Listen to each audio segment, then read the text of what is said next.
পুরুষের চেয়ে নারীরা রক্তশূন্যতায় কেন বেশি ভোগেন জানেন? চলুন আজকে এই বিষয়টি নিয়ে একটু আলোচনা করা যাক।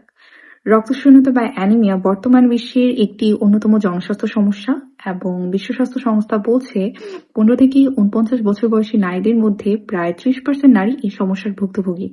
চলুন জেনে নিই এর প্রধান কারণগুলো কি। 1. মাসিক বা ঋতুস্রাব। রক্তশূন্যতা নারীদের মধ্যে বেশি হওয়ার প্রথম কারণেই দেখা যায় প্রতি মাসে নিয়মিত মাসিক বা ঋতুস্রাব। এই সময় শরীর থেকে যে পরিমাণ রক্তক্ষরণ হয় তা অনেক সময় প্রয়োজনীয় খাবার দিয়েও এই ঘাটতি পূরণ করা সম্ভব হয় না। যেসব নারীদের রক্তক্ষরণ বেশি হয় তাদের ক্ষেত্রেও দেখা যায় আয়রন ঘাটতির প্রবণতা বেশি থাকে। 2. খাদ্যাভ্যাস বা অপুষ্টি।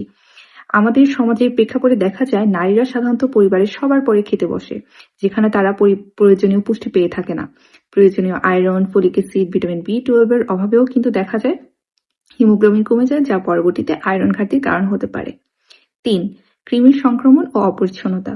অপরিচ্ছন্নতার কারণে যখন শরীরে কৃমি প্রবেশ করে সেখানেও দেখা যায় যে সেই কৃমি কিন্তু আয়রন শোষণের ক্ষমতা কমিয়ে আনে, যা পরবর্তীতে আয়রন ঘাটতির কারণ হতে পারে। 4. গর্ভাবস্থা বা মাতৃদুগ্ধপান। গর্ভাবস্থায় মায়ের শরীরে অতিরিক্ত রক্ত বা পুষ্টির প্রয়োজন হয়, কারণ তার গর্ভস্থ শিশুর জন্য শরীরকে অতিরিক্ত পুষ্টি ও রক্ত সরবরাহ করতে হয়, যা পরবর্তীতে আয়রন ঘাটতির কারণ হতে পারে। এছাড়াও সন্তান জন্মের সময় রক্তক্ষরণ এবং শিশুকে দুধ পান করার প্রক্রিয়াটিতেও আয়রন ঘাটতির কারণ হতে পারে। আমরা মেয়েরা সাধারণত পরিবারের কাজে এতই ব্যস্ত হয়ে যাই যে এসব লক্ষণগুলো সবসময় অবহেলা করে থাকি।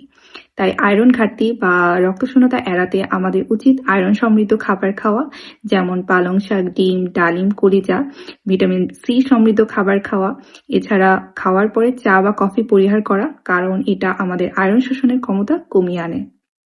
ভিডিওটি ভালো লাগলে লাইক দিন এবং বন্ধুদের সাথে শেয়ার করতে ভুলবেন না।